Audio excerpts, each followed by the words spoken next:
Përshëndetje nga sofra shqiptare, kam sjell recetën tradicionale të një ëmbëlsire të vjetër, e cila ndryshe njihet si sunger tatli. Përgatitja ekonomike dhe e shpejtë, besoj se kam ju pëlqyer kur ta shihni videon. Fillojmë me përgatitjen e sunger tatlis. Fillimisht përgatisim shërbetin. Në një tenxhere shtojmë 4 gota nga 200 ml gotat me sheqer,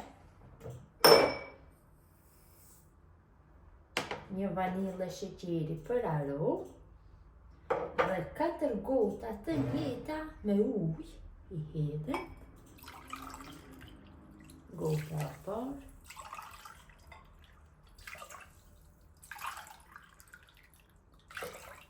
dhe gota e fundit, pra gota e katërt. E përzim dhe në temperaturë mesatare e zim shërbetin duke e përzirë gjersa ai fillon të vlojë. Shërbeti ka filluar që të vlojë, tash e largojnë nga zjarri dhe e lajmë që të ftohet plotësisht. Derisa shërbeti është në ftohje, ne përgatisim sunger tatlin. Në një të thellë në fillim i shtojmë 4 vezë. Tek vezët shtojmë një vanilë sheqeri për aromë dhe shtojmë 30 lugë gjelle me sheqer.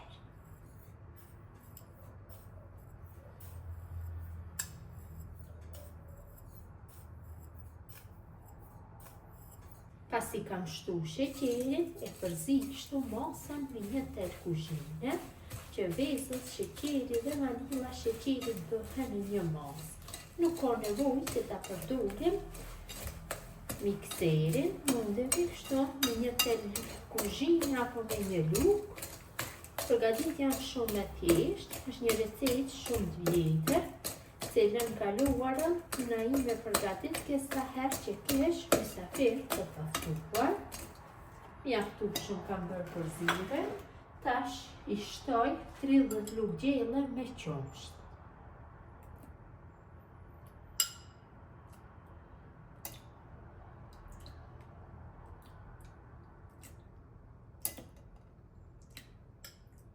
Kam shtu qumshtin, tash i shtoj 30 lugë gjelle me vaj.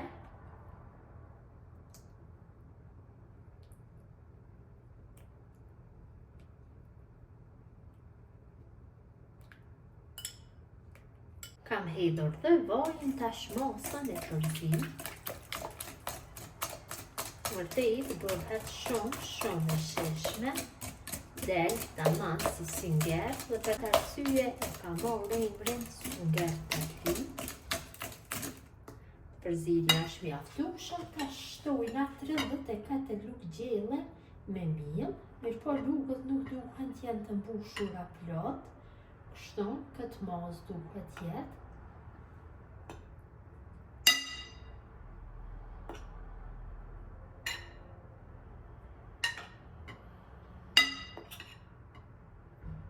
Kam shtu miellin, tash ja shtoj 2 paketime me pluhur për pjekje dhe masën e përzishtu mirë, gjesa ta fitojmë një masë të njëtrajtshme.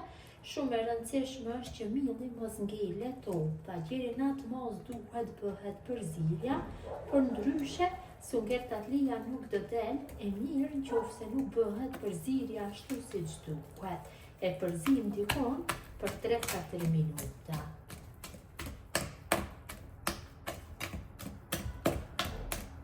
Pasi kam bërë përzirjen e masës mire e kaloj në tepsin. Tepsinjen e kam lyer me vaj dhe tepsinja është me dimensione me numër 34.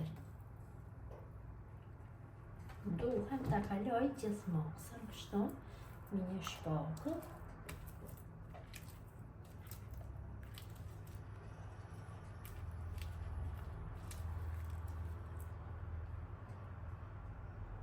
Pasi brumin e kam kalu në tepsin tun 2-3 herë kështu për tavolinë pune, që fluska që ndodhen në pjesën e poshtme të kalon sipër tepsisë.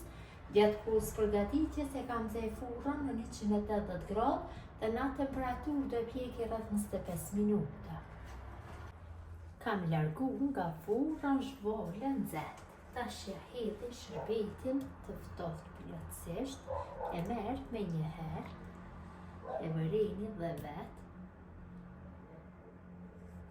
Për 5 minuta do e merr shërbetin, vetëm se ka fillu që ta merr, do kështu e lojmë që të tohet. Qofse po vendosim në frigorifer, do i nevojitet rreth 1 orë e gjysmë dhe do jetë gati. Ja, pra shërbetin ka fillu që ta merr pjesa. Nga kjo pjesa e ka marrë dhe nga kjo për 3-4 minuta, vetëm se shërbetin do e merr plotësisht. Sunger tatlia shtohur e ka marrë shërbetin mjaftueshëm, tash do bëjmë prerjen. Vërtet ka dalë shumë e mirë. Besoj se edhe në shi e ka përmetin kështu e mirë, sikurse në pamje. E prej, mund ta preni në çfarë do lloj mënyrash, unë e prej kështu në dilima, t'ja jap tamam atë formën tradicionale, ashtu siç e bënte dhe nëna ime. Në këtë formë, nëna tona më pas i kanë përgatitur tatlijat kur i kanë prerë, apo singer tatlijat, kështu, formën e dilimave.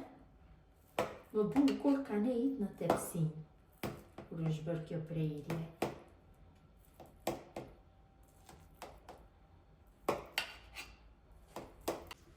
Ta largojmë kështu një 2 pjesë dhe t'i shihni se si kanë dalë. Vërtet kanë dalë të mira.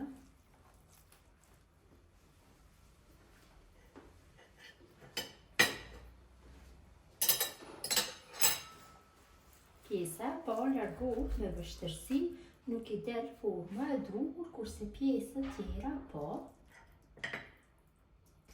Ja dhe si duket sunger tatlija, besoj si u ka pëlqyer motra dashura mënyra se si përgatis unë ëmbëlsirë tradicionale, ëmbëlsirë të cilën e kanë përgatitur nëna tona. Gjithë ju që e përgatisni në këtë mënyrë ju bëft mirë, në qoftë se jeni të interesuar për ndonjë recetë tjetër tradicionale, ju lutem të na shkruani në koment, patjetër do e keni recetën. Mirëmbëjtje nga sofra shqiptare deri në recetën e radhës.